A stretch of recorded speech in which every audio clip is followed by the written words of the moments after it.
Shalom, shalom, bien-aimés dans le Seigneur. Soyez bénis ce soir. Jésus-Christ est Seigneur, il est le Tout-Puissant.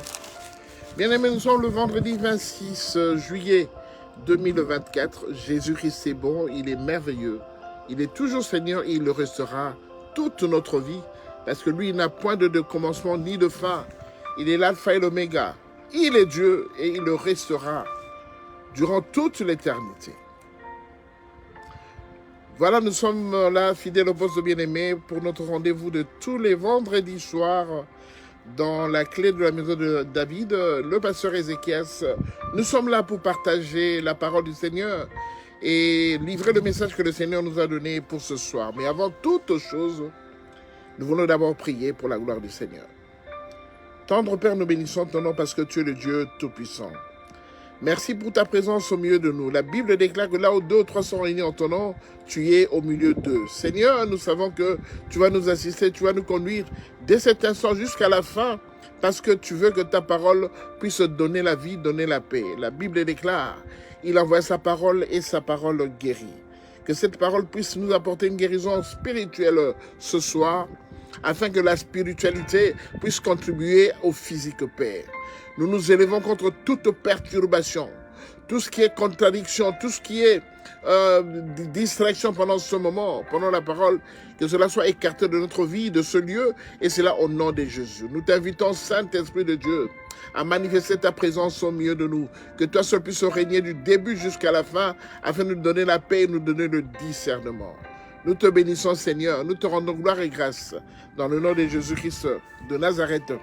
Nous t'avons ainsi prié et nous disons Amen. Amen, amen, amen, bien-aimés dans le Seigneur. Soyez bénis ce soir. Soyez bénis parce que nous sommes là, bien-aimés. Vous êtes en bonne santé, c'est le plus important. Et le Seigneur a permis que nous puissions partager ce moment ensemble parce qu'il est le Dieu Tout-Puissant. Bien-aimés, dans la Bible, il y a 2 rois. Il y a plusieurs rois, on a parlé de plusieurs rois, mais il y avait 2 rois assez caractéristiques. De par leur consécration, de par leur nature, de par leur être et de par leur communion avec le Seigneur. Nous voulons parler du roi Saoul et du roi David. Parce que tous les deux sont des oints de Dieu.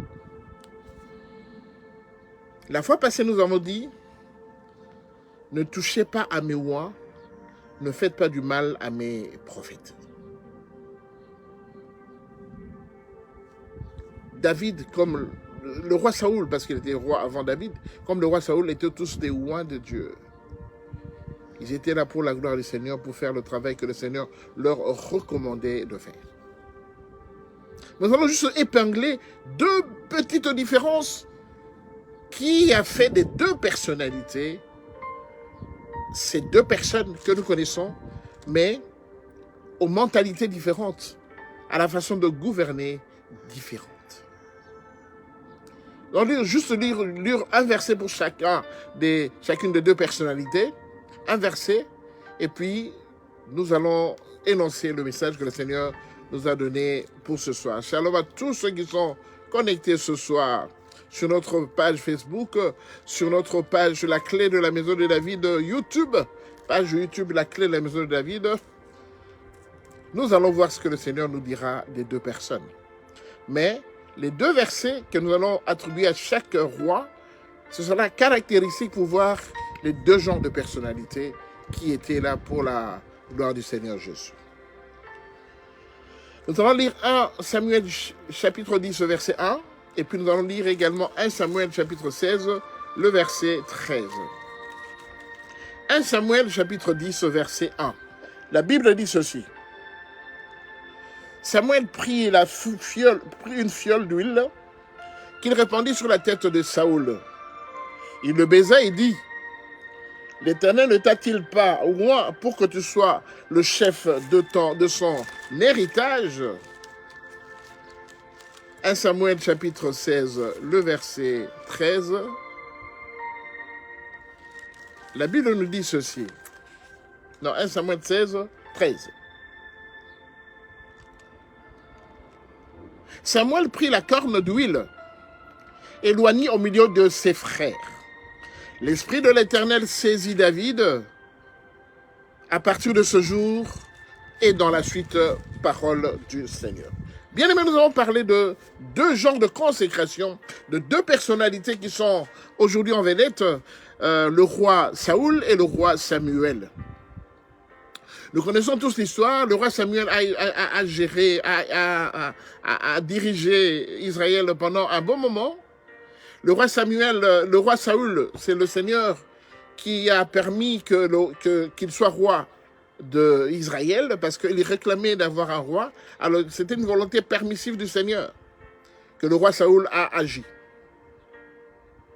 Et puis, finalement, le roi Saoul a agi, mais pendant qu'il agissait, il était vraiment très désobéissant par rapport à la parole du Seigneur.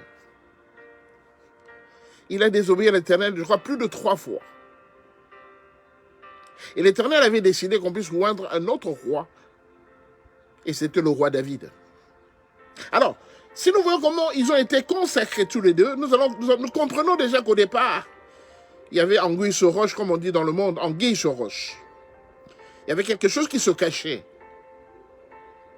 Pourquoi lui, il a été oint avec une fiole d'huile, toujours par le même prophète Samuel, tandis que David a été oint par une corne d'huile. Bien aimé, quand on oint un serviteur de Dieu, on oignait un serviteur de Dieu, on utilisait la corne souvent de bélier, où on mettait de l'huile d'onction et on le faisait couler sur la tête de la personne qui était ointe et on prononçait les paroles de bénédiction pour l'œuvre dans laquelle il allait s'engager. Mais Dieu a oint Saoul avec une fiole. Vous savez, une fiole, c'est quoi? C'est comme un petit flacon où on met un produit de beauté ou une huile, je sais pas, une huile pour se rafraîchir, tout ça, le corps. C'est une fiole. Un petit truc en plastique qui peut contenir un liquide. Alors, Saoul, on l'a oint avec une fiole. Donc, au départ, déjà, il y avait quelque chose qui n'allait pas. Parce que tous les rois d'Israël n'ont jamais été oints par une fiole. Ils ont toujours été oints. Quand le Seigneur recommandait qu'on puisse oindre un roi, on prenait une corne de bélier, on remplissait de l'huile sainte, de l'huile d'onction, et on venait oindre le roi sur sa tête, et l'huile coulait sur sa tête. Comme on dit, comme l'huile qui coule de la barbe d'Aaron. Donc l'huile qui vient de la tête, qui tombe sur la barbe d'Aaron et qui se répand vers le sol. Cela veut dire spirituellement que l'onction qui est auprès de le leader quand il est oint, toute l'onction qui se dégage de son corps, ça atteint les subalternes, ça atteint les frères, les diacres, les responsables, tout ça, tous ceux qui œuvrent dans l'église pour le Seigneur. Mais ici, on a oint le roi Saoul avec une fiole. Et à la fin on dit que il est en fait, il est là, on l'a oint pour qu'il puisse s'occuper de l'héritage de Dieu. Parce qu'il dit, n'est-il pas dit que n'es-tu pas oint pour que tu sois le chef de son héritage? Donc pour moi, le roi Saoul a été oint, le Seigneur l'a oint parce que c'était une volonté permissive de Dieu. Le Seigneur a permis que le roi Saoul soit oint parce qu'il réclamait absolument un roi, parce qu'il n'y avait pas de roi en Israël, qu'il soit oint comme ça pour diriger Israël. Mais le Seigneur a dit que tu seras oint, c'est pour que tu puisses regarder, obéir et gérer mon héritage. Donc pour moi, le roi Saoul a été oint pour être une sentinelle, pour gérer, garder, préserver les acquis de Dieu. Et pendant qu'il était oint, il a désobéi à Dieu plus de 3 fois. Or, la parole de Dieu, c'est oui et amen. Mais lui, le Seigneur lui a appelé plus de 3 fois et il a désobéi. Il a fait sa volonté à lui au lieu de faire la volonté du Seigneur. Plus tard, le Seigneur dira au roi David, ne me parle plus de cette affaire avec le roi Saoul, parce que je l'ai rejeté. Mais regardons maintenant comment le roi David a été oint. La Bible nous dit que le prophète Samuel, parce que c'est la même personne qui était chargée de oindre les 2 rois, Le prophète Samuel, maintenant, cette fois-là, le Seigneur l'enverra. Auprès d'Isaïe, chercher celui qui devait être roi. Et finalement, après que les frères de David se soient présentés et tout, finalement, l'Éternel, le prophète Samuel dira à papa Isaïe, est-ce là tous tes fils? Il se souvint alors qu'il y en avait un dernier, un cadet, le plus petit, le cadet, qui est encore en brousse en train de paître le troupeau. Il a dit, appelle-le-moi. Et quand on l'a appelé, quand David est arrivé, alors le Seigneur dira au prophète Samuel, c'est lui que tu dois oindre. Mais, bizarrement, le prophète Samuel, qu'est-ce qu'il fait? Il prend une fiole d'huile. Or, auprès du roi Saoul, il avait pris... Non, pardon. Il prend une corne d'huile. Or, auprès du roi Saoul, il avait pris une fiole. Vous voyez la différence? Il met de l'huile d'onction dans une fiole qui ne représente pas grand-chose. Mais pour le roi David, il met de l'huile d'onction dans une corne d'huile. Et il répandit l'huile sur la tête du roi David. Et quand il a oint le roi David, et une fois que le roi David a été oint, l'Éternel, le prophète Samuel le consacra à l'Éternel. Or, le roi Saül, quand il a oint, il ne l'avait pas consacré à l'Éternel. Il lui a dit, garde l'héritage de Dieu. Donc déjà, au départ, déjà dans la formalité, dans le début de son sacre, de leur sacre, on voit que le roi David était celui que Dieu avait choisi. Mais tandis que le roi Saül était celui que Dieu avait autorisé, avait permis qu'il soit roi. Mais pourquoi nous parlons du roi Saül et du roi David? Parce que tous les deux ont dirigé Israël. Quand le roi David était maintenant arrivé au palais royal, le roi Saül était toujours en exercice de ses fonctions. Mais l'Éternel ne voulait plus du roi Saül comme roi en Israël. Alors l'Éternel a laissé les choses aller tout doucement, tout doucettement. Et le roi Saül a commencé à œuvrer. Le roi Saül continuait à œuvrer et le roi David continuait à être dans le palais comme un enfant qui essayait d'apprendre comment était dirigé, comment on devait régner dans le palais royal. Mais pendant ce temps, le roi Saoul savait qu'il était en danger. Il savait que bon, celui-là qui est venu pour me remplacer, il faut absolument que je puisse l'éliminer. Bien-aimé dans le Seigneur, ce soir le Seigneur te parle à toi. Tu es dans un engrenage où ceux qui vous dirigent ne supportent pas ta présence. Tu as toujours été bon avec Daddy. Tu as toujours dit de bons mots auprès du Daddy. Mais Daddy n'a jamais supporté ta présence. Oh, alléluia. Shalom, papa Paula. Sois béni, révérend Paula. Que le Seigneur te bénisse. Bien-aimé dans le Seigneur, celui qui vous dirige, pour lui, tu es un frein pour lui. Tu le déranges. Parce qu'il sent que l'onction de Dieu est sur toi. Et il arrive à supporter cela difficilement. Bien-aimé, l'enseignement de ce soir s'intitule « Il n'y a pas match ». Bien-aimé, entre le roi David et le roi Saoul, qui était en exercice de ses fonctions, pendant que le roi David n'était pas encore en train d'exercer, mais qui était déjà stagiaire au palais royal, il n'y a pas match. Ce soir, je dis à quelqu'un qu'il n'y a pas match. Bien-aimé, nous sommes tous des serviteurs de Dieu. Nous sommes tous des ouins de Dieu. Nous sommes dans un engrenage où nous sommes en train de conduire le peuple de Dieu, de faire le travail du Seigneur. Nous sommes tous dans le champ du Seigneur. Mais nous sommes différents. Ma relation avec Dieu est différente de la relation que toi tu as avec Dieu. Mais tu es également serviteur de Dieu comme moi je suis serviteur de Dieu. Mais j'aimerais te dire ce soir, certaines personnes ne sont pas faites pour être attaquées. Bien-aimé, celui qui a une relation parfaite avec le Seigneur, qu'il soit boiteux, qu'il soit manchot, qu'il soit pauvre, mais du moment qu'il a une relation merveilleuse avec Dieu, que peut-être toi tu n'as pas, j'aimerais te dire, il n'y a pas match. Fais attention. Fais attention. Le Seigneur nous a tous créés à son image ainsi qu'à sa ressemblance. Mais la relation entre chacun de nous avec Dieu est différente. Parce que la façon dont tu pries, je ne sais pas comment tu pries le Seigneur. La façon dont moi je prie, tu ne sais pas comment moi je prie le Seigneur. Peut-être que toi tu consacres 5 minutes avec le Seigneur. Mais moi je consacre seulement 40 minutes. C'est ça qui fait déjà la différence. Donc, on n'a pas la même réaction, la même relation avec le Seigneur. Mon intimité avec Dieu n'est pas égale à ton intimité avec Dieu.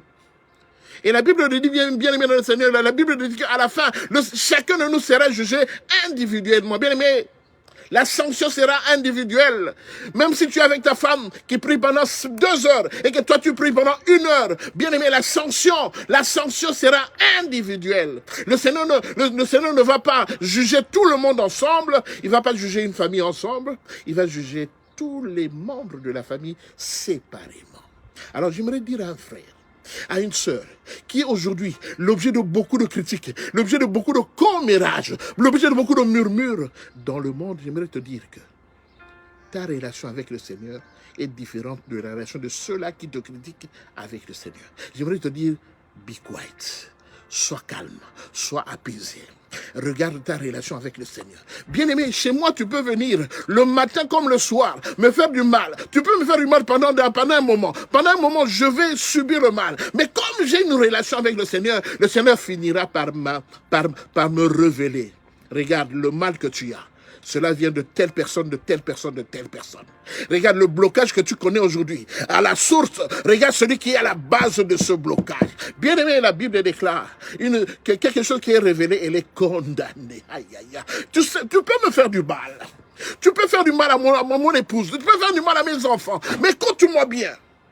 Quand j'ai la révélation, tes managements, là, tes transactions sont terminées. Parce que quand le Seigneur m'a révélé, il me dit maintenant stop.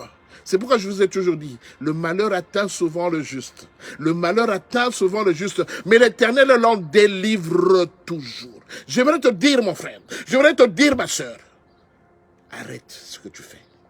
Arrête ce que tu fais. Parce que cela ne va pas te porter des millions de milliards. Arrête ce que tu fais. Cela ne va pas t'apporter du bonheur. Parce que le Seigneur m'a déjà informé de tous tes stratagèmes. Alors aujourd'hui, je viens te dire que le Seigneur te dit, il n'y a pas match. Il n'y aura pas match entre moi et toi. Parce que ma relation avec le Seigneur n'est pas la même que la relation que toi tu as avec le Seigneur. Nous sommes tous des êtres humains. Nous habillons bien. Nous roulons dans des véhicules. Nous parlons, nous mangeons, nous voyageons. Mais nous sommes différents. Nous sommes différents. Alors j'aimerais te dire que si tu persévères à continuer à déranger celui qui a vraiment une bonne relation avec le Seigneur, tu risques de regretter ta vie. Et quand tu vas regretter ta vie, ça sera tard. La Bible dit, le Seigneur, malgré les temps d'ignorance, le Seigneur appelle tout le monde à la repentance. Mon frère, ma soeur, il est temps pour toi de commencer à te repentir.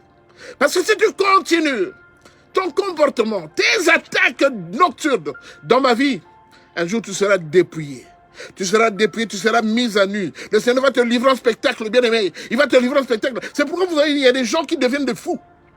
Des gens qui deviennent des fous, subitement, la personne devient folle. Subitement, devant les gens, la personne commence à se déshabiller. Mon frère, ma soeur, il y a des gens qu'on n'attaque pas. Aïe, aïe, aïe, aïe. Il y a des gens qu'on n'attaque pas. Il y a des gens que le Seigneur a mis à part. Ceux-là, on ne les touche pas. Parce que ce sont les propriétés du Seigneur. J'aimerais te dire ce soir, il y a des gens qui sont des propriétés de Jésus. Fais gaffe. Tu touches à la propriété de Jésus, mais tu risques gros. C'est comme si Jésus avait un domaine privé, un domaine à lui, et toi tu viens la nuit pour essayer de voler. Mon frère, ma soeur, tu risques d'être électrocuté à la porte. Tu risques d'être arrêté et d'être tabassé à mort avant d'aller au cachot. C'est vrai, c'est pourquoi je voudrais te dire, le Seigneur m'a dit de te dire, arrête tes stratagèmes. Il n'y aura jamais match entre un bon serviteur de Dieu et toi qui es un serviteur. On dit serviteur, mais tu n'as pas de relation. Tu n'as pas développé d'intimité avec le Seigneur. Bien-aimé, Saoul. Vous savez, Saoul, comme vous lisez dans 1 Samuel chapitre 24, je crois du premier verset jusqu'au verset 16 ou 15. Saoul, on lui a dit que Samuel était enfermé dans ce territoire de En-Gedi. Il était enfermé dans ce territoire de En-Gedi. Alors, Saoul est venu. Et Saül est venu, bien aimé. Il a vu son territoire de En-Gedi. Et qu'est-ce qu'il a fait? À un moment, il est rentré dans une grotte pour aller se soulager. On dit qu'il est allé se couvrir le pied. 1 Samuel, chapitre 24. On ne va pas lire pour le temps. On a dit qu'il est allé se couvrir le pied. C'est un langage propre qui ne dévoile pas réellement ce qui se passe. Non, entre le premier verset jusqu'au verset 12. Alors, quand il est allé se soulager, en fait, on est allé, bon, on est des êtres humains, il est allé un peu se soulager pour se sentir à l'aise. La Bible dit que dans cette grotte-là, David et ses acolytes, ils étaient là dans le fond de la grotte. Donc, Saoul est venu se livrer auprès de David, mais il ne le savait pas. Et la Bible dit que les serviteurs de David ont dit à David, c'est aujourd'hui que l'Éternel te livre ton ennemi entre tes mains. Mais David, qu'est-ce qu'il a fait? Il s'est levé, il est allé tout discrètement, pendant que Saoul était en train de se soulager, il a juste coupé le pan de sa robe. Et Saoul ne l'avait même pas vu, il n'avait même pas entendu.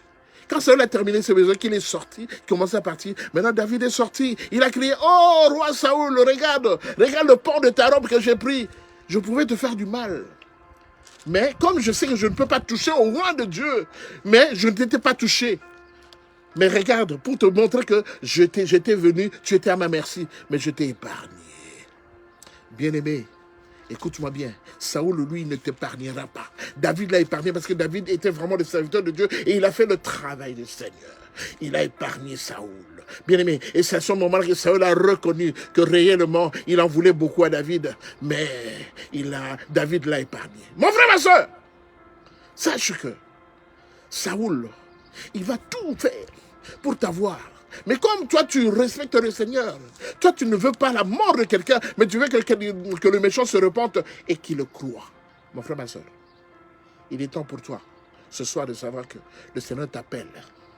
Il dit, change ton mauvais caractère, change ton mauvais comportement. Parce que tu veux faire du mal à celui-là que je oins également. Mais celui-là, j'ai une bonne relation avec lui. Mais toi, je n'ai pas de bonne relation avec toi. Et le Seigneur te rappelle aujourd'hui, il te rappelle, mon frère, ma soeur, change your mind. Change ta façon de faire, change ta façon de diriger, change ta façon de te comporter. Parce qu'on ne touche pas à l'oint de l'Éternel. Vous savez, il y a certaines personnes que tu peux toucher facilement, mais il y a certaines personnes que le Seigneur a mis à part. J'aimerais te dire que nous faisons partie, je ne me vante pas, mais nous faisons partie de ceux que le Seigneur a mis à part. Donc j'aimerais te dire, fais attention. Fais attention. Tes stratagèmes sont déjà connus. Je connais très bien tes stratagèmes, alors fais attention. Parce que la prochaine fois, c'est Dieu qui va s'occuper de toi. C'est Dieu qui va s'occuper de toi. Fais attention. Je te le dis, vraiment, fais attention. Dieu est au contrôle. Le Seigneur est au contrôle. Je ne reculerai devant rien. Je ne craindrai rien parce que je sais que celui qui veille sur moi, il me protège et il me garde. Alors voilà pourquoi je voudrais te dire que ce soir, le Seigneur voudrait te dire qu'il n'y a pas match et il n'y aura pas match. Il n'y aura pas match entre toi et moi. Parce que le Seigneur est sur moi. Il me garde, il me protège, il protège toute ma famille. Sache-le. Sache-le parce que la barbe, l'huile qui coule de la barbe de Aaron, ça descend jusqu'auprès de sa femme, jusqu'auprès de ses enfants, et ils sont tous couverts. Que le Seigneur puisse encore te soutenir, afin que tu saches qu'il est temps pour toi de te consacrer au Seigneur. Le Seigneur a besoin de toi. Il y a beaucoup de gens qui sont perdus. Le Seigneur a besoin de toi. Bien-aimé, je ne suis pas propre, je ne suis pas saint, mais tous les jours je fais ma repentance auprès du Seigneur, parce que je sais que aussi longtemps que je ne suis pas propre, je suis sale. Quand je vais auprès du Seigneur, le Seigneur ne va pas m'entendre. C'est pour te dire que je suis comme tout le monde, je suis comme toi. Mais j'ai des principes que je respecte quand je vais auprès du Seigneur. J'implore sa grâce et sa miséricorde. Je me répands parce que je sais que je suis pécheur au départ. Et je ne me vante pas. Je le laisse lui se vanter, mais moi je n'ai pas le droit de me vanter. Parce que je ne suis rien devant lui. Je ne suis qu'un simple serviteur du Seigneur. Bien aimés, nous sommes arrivés à la fin pour que vous puissiez comprendre que Saoul et David étaient tous les deux des rois. Dieu a mis Saoul par permission. Donc Dieu a permis que Saoul soit roi, mais Dieu a autorisé que David soit roi. Mais ils avaient tous la casquette de roi. Et finalement, Dieu a autorisé David et il a oint comme il le fallait pour qu'il puisse continuer et conduire les enfants d'Israël là où le Seigneur voulait l'écouter. Mais le problème avec Saoul, c'est que bien qu'il était loin avec une fiole, mais Samuel a été désobéissant à la parole du Seigneur. Il a été désobéissant à Dieu et à cause de cela, Dieu n'a pas continué à le soutenir et il l'a remplacé. Parce qu'il avait dit à David, ne me parle plus de cette affaire. Ne me parle plus de Saoul parce que je l'ai rejeté. Mon frère, ma soeur, quand il est encore temps, revenons auprès du Seigneur avec des prières de repentance. Parce que la Bible dit, approchons-nous donc avec assurance du trône de la grâce, afin d'obtenir miséricorde et d'être secourus dans nos besoins. Bien-aimé, je ne te ferai jamais du mal. Je ne te ferai jamais du mal. Mais sache que je t'amènerai tous les jours auprès du Seigneur. Je t'amènerai toujours devant le trône de Dieu. Parce que c'est lui qui décide. Moi, je ne déciderai pas. Moi, je ne te tuerai jamais. Moi, je te critiquerai jamais. Moi, je ne dirai jamais du mal de toi. Mais sache que je t'amènerai auprès du Seigneur. Et c'est Dieu qui va prendre soin de toi. Soyez bénis, bien-aimés. Nous avons été dans la joie de passer ce moment ensemble, parce que je sais qu'il y a beaucoup de gens, beaucoup de chrétiens, beaucoup d'enfants de Dieu qui subissent le même sort que nous subissons. C'est pas facile de travailler pour le Seigneur, c'est pas facile de conduire l'œuvre de Dieu, mais nous le faisons parce que Dieu nous a consacrés à cela. Il y a certaines personnes qui ont commencé cette œuvre parce qu'il a vu les autres faire et le faire. Mais nous autres, nous avons été visités par le Seigneur. Et le Seigneur nous a donné une mission. Le Seigneur nous a donné une vision par rapport à ce que nous faisons pour lui. Alors, à cause de cela, bien-aimés, je vous demande juste un minimum de respect. Un minimum de respect. Même si je suis pauvre par rapport à toi. Même si je n'ai pas beaucoup d'argent, beaucoup de domaines comme toi. Mais je te demande juste un minimum de respect parce que moi, je te respecterai tous les jours. Soyez bénis, bien-aimés, passez un bon week-end. Que le Seigneur vous bénisse, que le Seigneur vous donne encore la vie, vous donne encore la paix. Et s'il le veut bien, on se reverra le lundi prochain à partir de 8h30 pour un nouvel enseignement que le Seigneur voudra bien nous donner pour corriger, pour nous aider dans notre marche avec lui. Soyez bénis, passez une bonne semaine, un bon week-end. Shalom, shalom.